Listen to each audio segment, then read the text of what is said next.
I can hear you loud and clear. How's it going, man? Awesome. Good. Good to see you, brother. Hey, good to see you too. I guess that would be our experience getting to know each other. 'Cause I don't think we ever recorded our talk, but I see out there on the Facebook, man, they crushing it.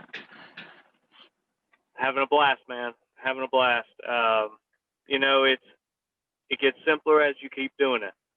Oh yeah, 100%, 100%. So yeah, so what we doing with this Wednesday call typically? It's our it's our Q&A. So basically, we bring producers on, and we still building that call. But what I would like to do is to really just take 20 minutes to record, so we can turn it into a podcast and the video, and then we're gonna open up the lines to everybody else in about probably 20 minutes. Sounds good. Yeah, Sounds great. but we can Getting good audio. Yeah, I can hear you loud and clear. We can keep rolling. We're already recording, so we're just gonna cut it. So welcome to our Wednesday Q&A, guys. And I have a privilege and honor having Stephen Plourd with us. Did I pronounce your name correctly? It's close enough. It's been butchered in many ways, so that's good. All right. How is it supposed to be, my man? It is Stephen Plourd. Stephen Plourd. Okay. Awesome. Awesome. Well, good having you here, man. So I see you out there in the field. So, and there's no doubt, where else would you be on Wednesday afternoon, as I'm seeing you on the Facebook popping in numbers like crazy, man. So it's awesome, seeing you grow. And how long you been here with us? I have been with FFL since April. I ran part-time for the first 2 months, and I said enough is enough. I got to go all in. Awesome, man. That's amazing. So April and now January. So like about 9 months roughly, right? Yeah. Gotcha. And so you started out part-time, then went full-time. Have you done insurance prior to this? No, sir. No? What were you doing before insurance? I worked as a sales professional for 9 years for John Deere equipment. Gotcha. Okay, so you were selling the farm equipment and tractors and stuff? Yes, sir. Gotcha. And you are in PA or New Jersey? I am actually I live in Virginia and do run business in both Virginia and North Carolina. Gotcha. Somehow I thought you from Jersey. Okay, well. That's okay.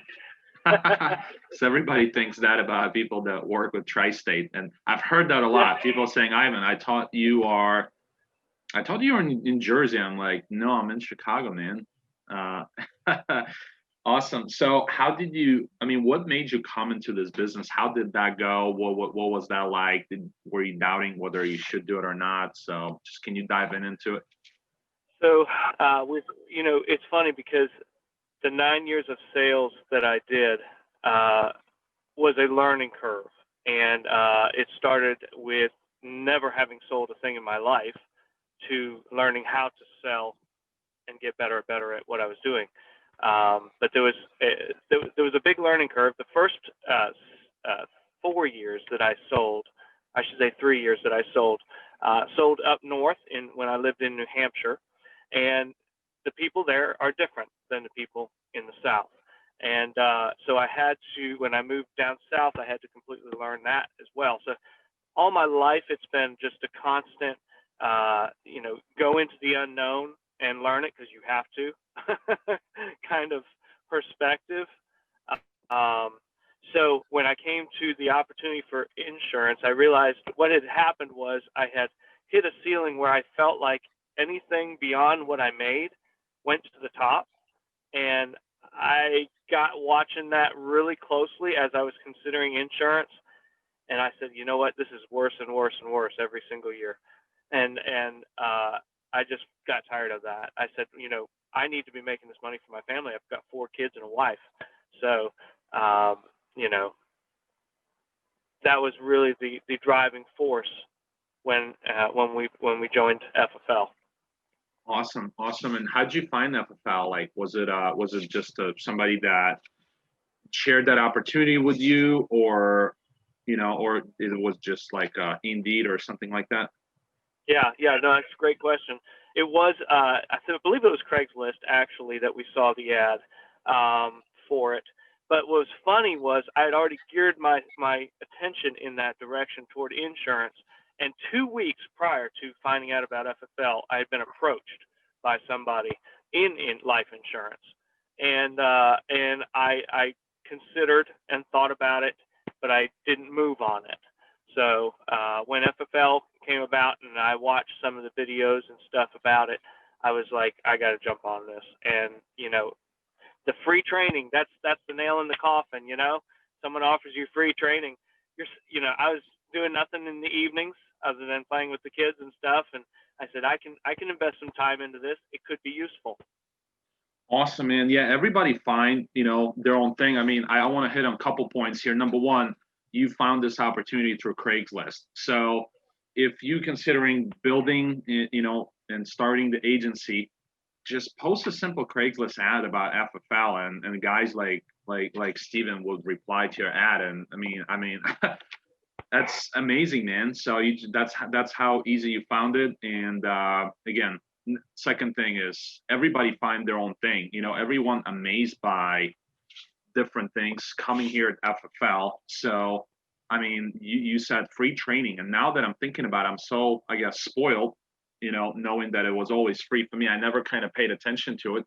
But you're right. So it's invaluable because somebody that has tremendous experience in the industry, that have ability to make 2, 3, 4, 500,000 a year, is sharing with you, and it's free. I mean, I never really thought about it. That's amazing, man. That for me personally. And the amazing thing is, it also creates a buffer for anyone going in. If you can overcome that hurdle of going through the training, getting licensed, then you should be able to overcome any hurdle beyond that. And it really weeds out those people that are serious and those people that are just playing the field. Right. Yeah. And yeah, it's, as I said, it's amazing because for me, Steven, I was always thinking that the leads did it. I came from the company where I had no leads, and I was always like leads, and that's the main thing. I was just basically saying that if I was asked the same question, I guess that's what I would have said. It's the leads. You're saying free training, and the comp we talking about. Oh my gosh, up to 145%, right? So could not go wrong with that. And that's speaking of whatever I was making, the rest was going to the top. So definitely not the case here. So which we'll definitely happy about. And awesome, man. So what are your numbers like? What kind of numbers you were able to hit being here since April? Like, talk to us about your biggest week, biggest month. What does that look like, Steven? My biggest week has been about a little over 14,000 submitted business, and I guess monthly I'm hovering around 10K a week. So monthly is going to be 30 to somewhere between 30 and 40. 30 to 40. Okay. Yeah. Solid. Yeah. But there's some weeks are better than others, of course. And if you choose not to work, then it's obviously not going to be as good as it could be. Absolutely. But the best thing about, the whole entire situation, it's that it's the consistency. It's 10,000 week in and week out. It's 30 to 40,000 month in and month out. So that's the amazing part, because if you do 1 month, you do 3,000, next month you do 30, then you're down to 10. Obviously you're not gonna hit Hall of Fame, which I'm assuming that's your goal for next year. Is that right? Sounds good to me. Yes, sir. Perfect. So let's dive into exactly that part. Your consistency. What allows you? What do you do on the weekly basis? What helps you keep your mind straight and keep plugging in, keep doing what you're doing? Because I mean, if you think about it, there's many people done 10,000 a week, but they haven't done it every week. So, and it looks like you're nonstop, and it's crazy. So can you dive into us? Give us some advice here. Well, I think the biggest thing is stay on the phones. I'm Mondays and Thursdays. I'm getting up at early enough to get to the phones for 8 o'clock. I did not start that way, by the way, Ivan. And Mark Mead very kindly reminded me that you're missing out, and he's absolutely right, because I just discovered after getting on the phones at 9 or 10 o'clock. I decided I'm going to just try 8 o'clock one time. And when I did that, I booked half my appointments in between the hours, before noon. I had booked half my appointments for 2 days of running. So one day of running was basically booked. And I was like, oh, that's why. so that's huge. But stay on the phones until, if you have to, and I've had to, 8:30 in the evening. I've done it. Some days go better than others on the phones.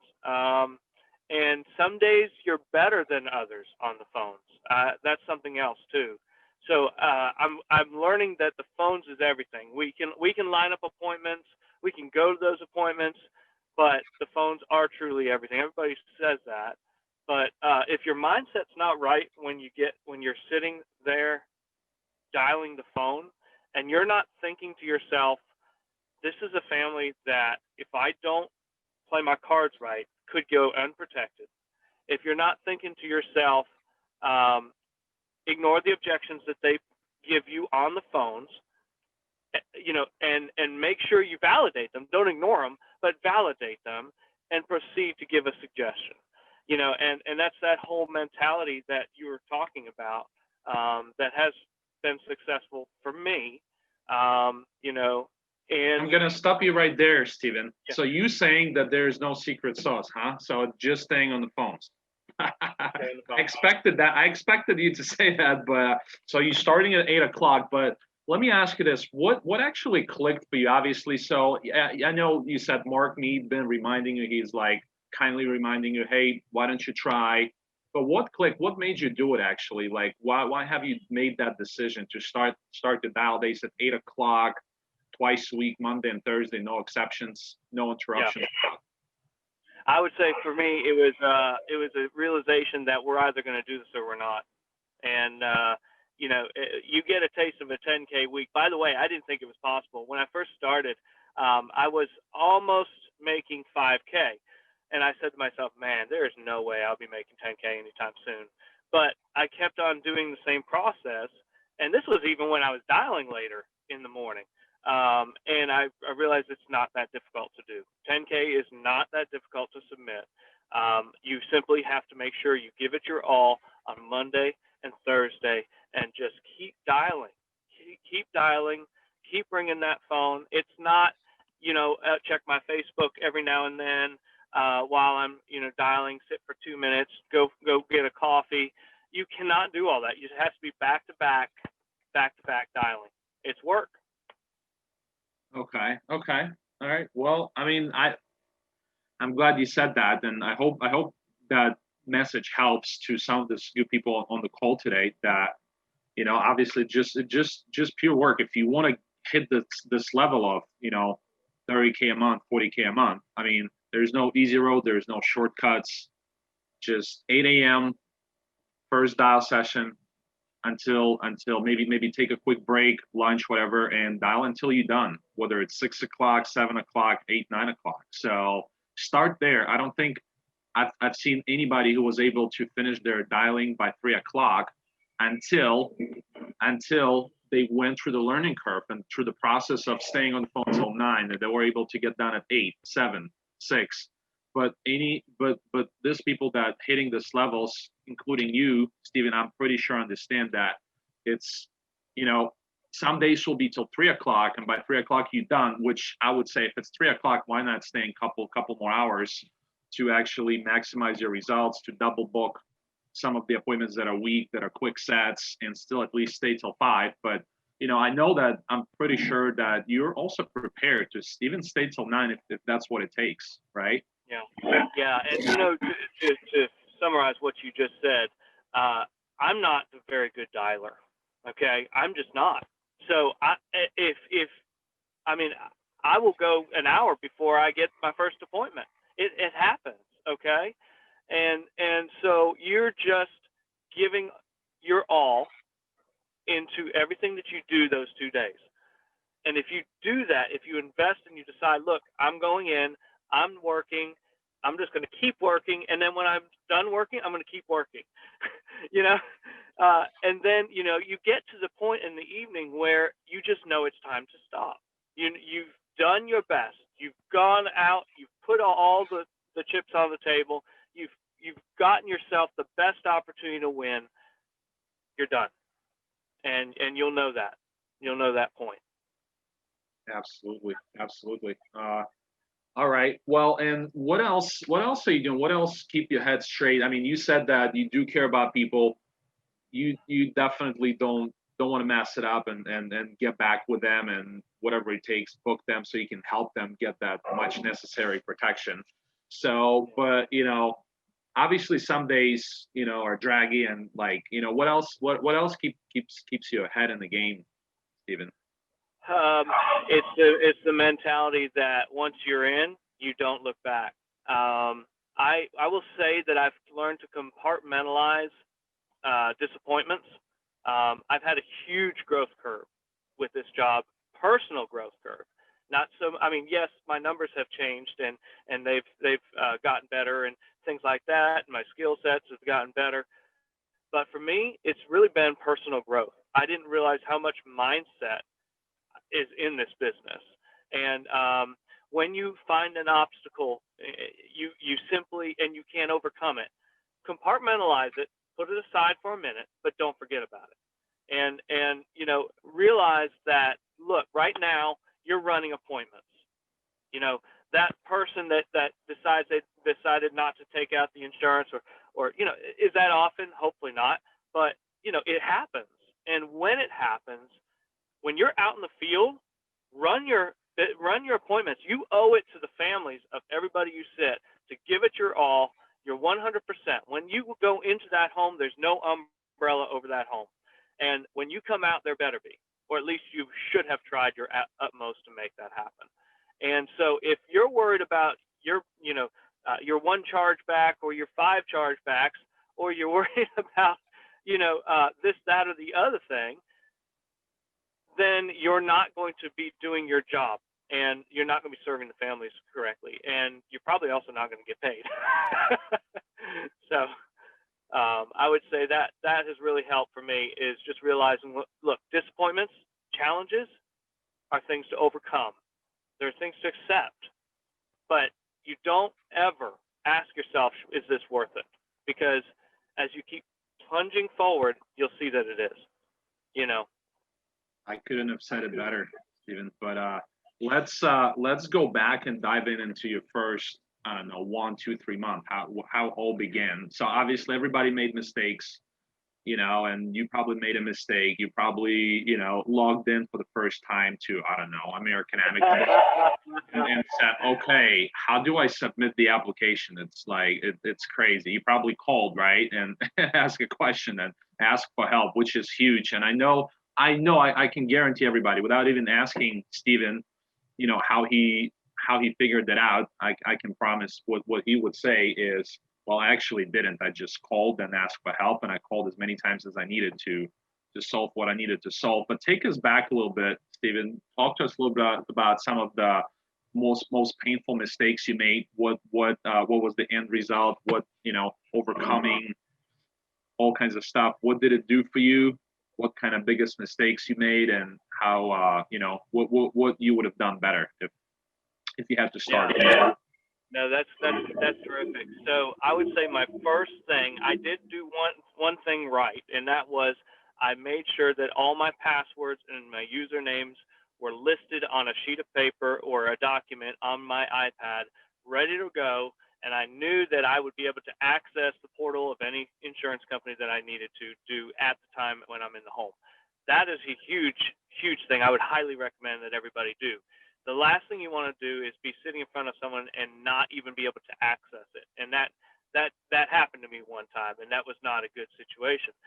We did overcome that. But the other thing is practice running illustrations, because or at least being able to quote a few of the carriers, because if you're not sure what a rider is, or accelerated death benefits are, or additional insured means, things like that, you'll get into the situation where you're talking with the client, they'll ask some questions, and you're not going to know what you're doing. So yes, you're absolutely right. We need to be able to call somebody. Always call your upline, your manager, in the home. Always. I made the mistake of not always doing that, and you're fighting upstream. I mean, that's just the reality. You're fighting upstream, and there's a well-blazoned path in front of you. Why fight upstream? Any agents that are contracted with me, I tell them, please call me in the home, because I can make your path to success so much quicker than what I experienced. And it's very simple, because it's not going to take much time. When someone's in front of somebody and they've got someone with diabetes and COPD who's a smoker and on Eliquis, I know where to go. You won't, and you'll stand there trying to figure out how to pull in underwriting guidelines just so you can find out. And it's just going to take a lot of time. It's going to be frustrating to the client. You're going to look unprofessional. Make the call, and you'll learn from that. But make sure you notate what the underwriting situation was and how it was repaired, so you don't have to call me when you encounter it again. That makes sense. And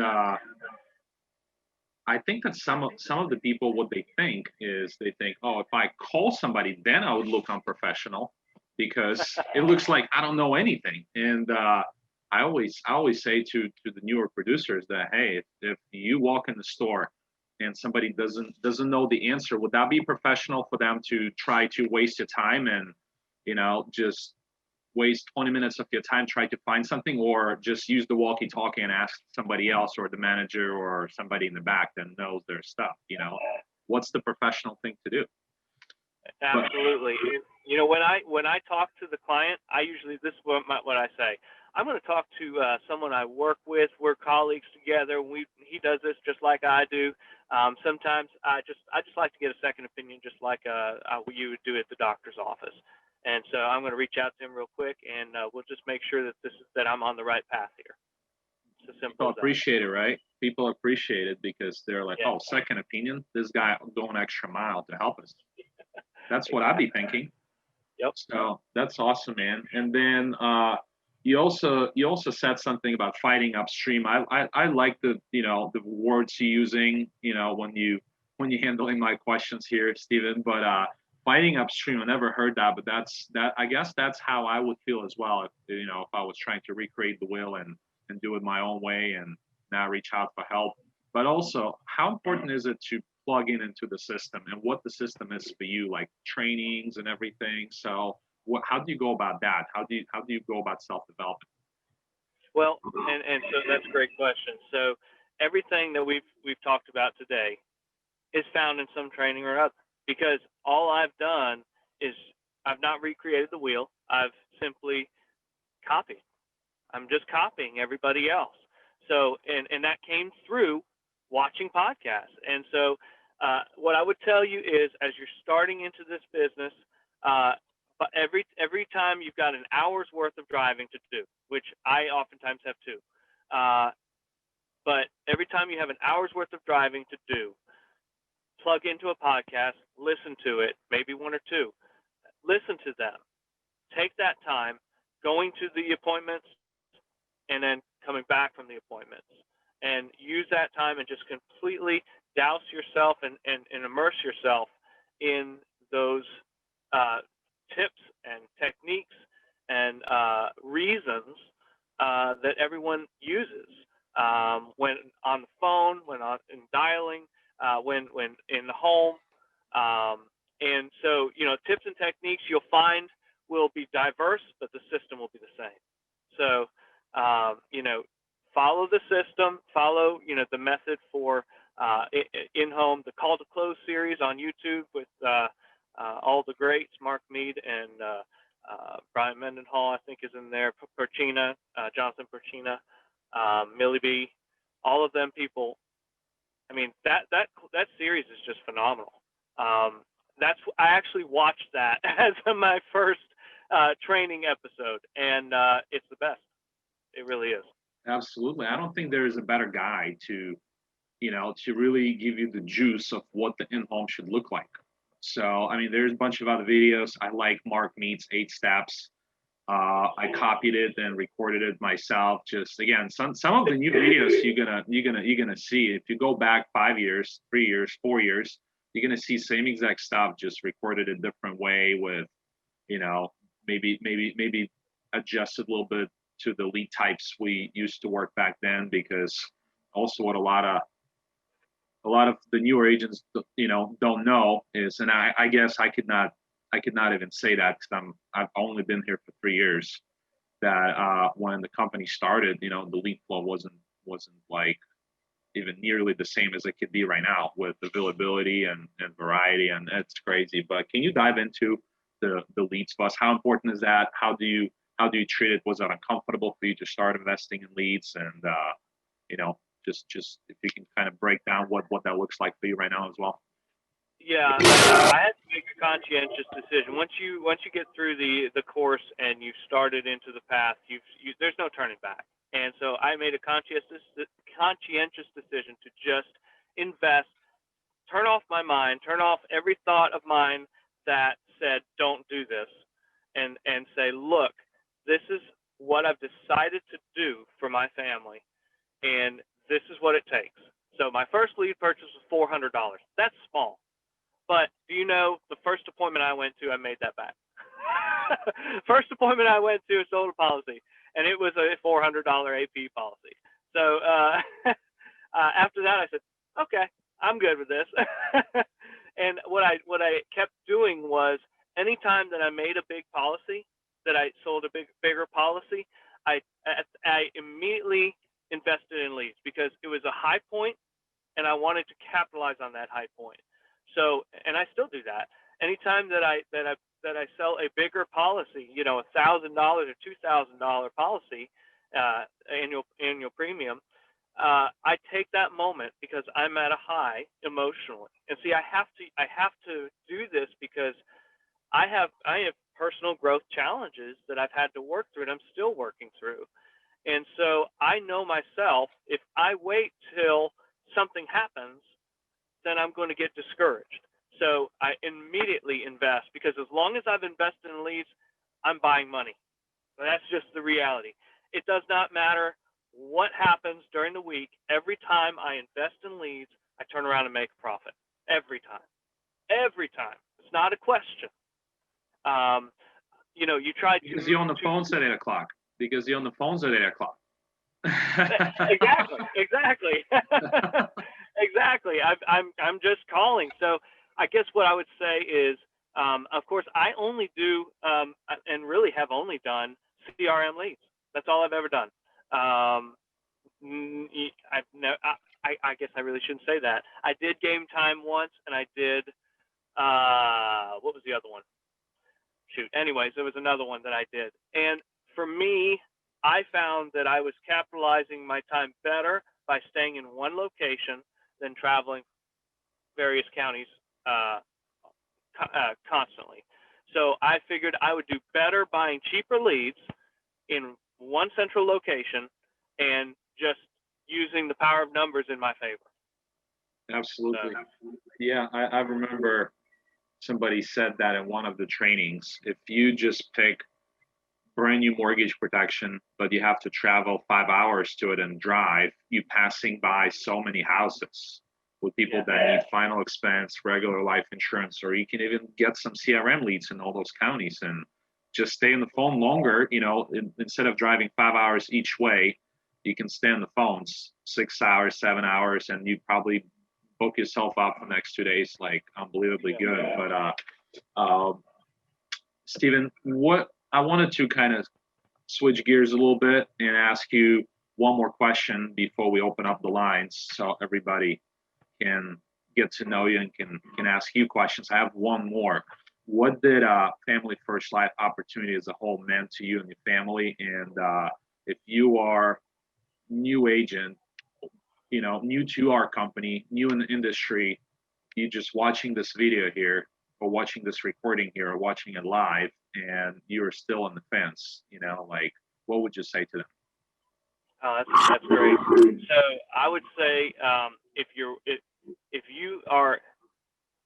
on the fence considering FFL, you need to ask yourself, what do you owe your family? What do you owe the families out there? You are a licensed person ready to rock and roll. And there's families that are unprotected right now. If you were to work, you would serve both your family and these other families at the same time. You know, you have to jump in all the way, give it your 100%. If you've never worked like this, do it, because you will be rewarded. There's no question in my mind that the rewards will just outweigh any of the challenges that you will face. And that's a definite. You will face challenges, but this is life. This is life. Everything is a challenge. So choose the challenge that is going to provide the best reward, I guess is what I would tell them. Got it. Okay. Well, and what did this opportunity mean for your family? Yeah. So that's great. Yeah, I'm sorry. So I was earning a decent living selling equipment and in sales, and for the area that I live in, it was excellent. However, we could just barely make it, and we had credit card debts building, and so what it meant is it doubled my income. That's the reality. I doubled my income, and I've seen numbers in my bank account I've never seen before. I love to say this. When I first got married, I earned $552 every 2 weeks. Okay, $552 every 2 weeks, and the first month I made $14,000. So in income. So it does. You can see the numbers have definitely dramatically increased. It's amazing, man. And well, there's no doubt. You're a hard worker. You're plugging in. You basically not trying to recreate the wheel or go upstream, and you trusted the system. You followed it, and something that was also actually interested is I'm looking through the list of people that's on the call today. I see that some of them, I should say, actually a lot of them are doing it part-time, just like you did. So that was, what you just said. I think it would help a lot of people that still not kind of 100% on board, or people that's going to watch this recording. It's going to help them tremendously. But also, can you help some of the people on the call today that are doing it part-time? What actually allowed what click fee, and how did you go from part-time being full-time here? Perfect. So when I was doing part-time, I was taking Thursday night and Friday night, and I was making my calls for Saturday. I wasn't even running Sunday. And it was great in that I had about 8 hours to attribute to calling and 8 hours to attribute to running, or 10 hours, whatever it took. But the reality is, when I hit Saturday, I was all in. It was hard to do a full-time job and mentally do both. And I'm not the type of person to be able to do that well. So what I did was, I realized once I saw the opportunity for $4,000 to come in one weekend, which is one day, by the way, then I said, okay, I would have to be really bad at this job in order to not make this work. I've got 5 chances out of a month to make this work in just weekends. So surely, with adding the whole week to it, I ought to be able to make $4,000 in a month. So, and I far surpassed that. So I guess what I would say to anyone doing part-time and full-time is, if you're the type of person that you know yourself, you're going to give it your all, then there's nothing stopping you from dropping something that's not worthy enough to meet the needs of your family, to doing something that has incredible reward if you are willing to run those risks. There's a little bit of risk, but it's very little. It's very little, because FFL has time and time again, you're seeing the agents hitting numbers that are just astronomical. And so, the more you've seen that, don't you want a piece of that action? That was my thought process. I saw all these numbers going. I said, I can do that. I can sell that. I want this. Right. I want to be the distraction. So it's amazing, man. Well, those are the most powerful words in the whole entire world. Those that you keep telling yourself, keep repeating to yourself. So, and I guess that's what happened there, because I've traced that, and I've seen you saying that quite a few times throughout our conversation here. I said to myself, I've decided, I can do this, and that's what did it. I had no doubt, as you also mentioned throughout this call, that basically it's a mind game, right? So it's the mindset is of the most importance here. There's really nothing else to it. If you made a decision, you keep repeating that, keep plugging in, keep telling yourself, I'm gonna push through, I'm gonna make it happen. That's really all it takes. All right, great stuff today, guys. Appreciate you all. Steven, great job, man. It's a pleasure watching you killing it every single day. You're out there crushing your goals. We appreciate your time. We don't take it lightly. We truly do appreciate you, man, because we know your time's expensive. You're out there, you're in the car, so, and with Eugene saying you're a beast. Oh, I'm sorry. Thanks to everybody for the questions. Everything that I have to share was taught me, so it's just passing it down. It's really a pleasure to be able to do that. All right, man. Yeah, so we thank you again. Thanks for the time, man. If you want to do a parting shot, and we're gonna get back to our days. Okay, so here's my parting shot. Anybody who is considering jumping on board, the reward is amazing, and if you can work hard and spend those hours that you're working as efficient as possible. When you're driving, listen to those podcasts. When you're at home, be dialing every single minute of that day that you're dialing. And then anybody who is already getting started and is in the home, don't worry about the semantics. Don't worry about doing any fancy magic thing in the home. Just worry about when you're sitting with the person, listening to them, caring about what they need, and trying to be a problem solver. That's it. Just be a problem solver.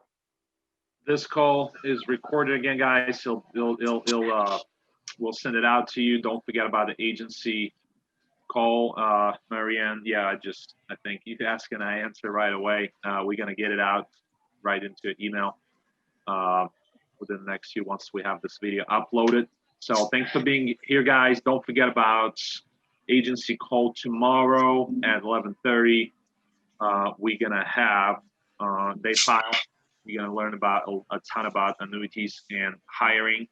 Don't forget 11:30 Central. Also, don't forget to register for national convention that we have in 7 cities this year. And you got to claim your seat, otherwise you won't be able to get in. Go ahead and register. Thank you, Steven. Appreciate you so much, man. Keep crushing it. Ivan, thank you. Thank you so much. Appreciate the opportunity. Take care, guys.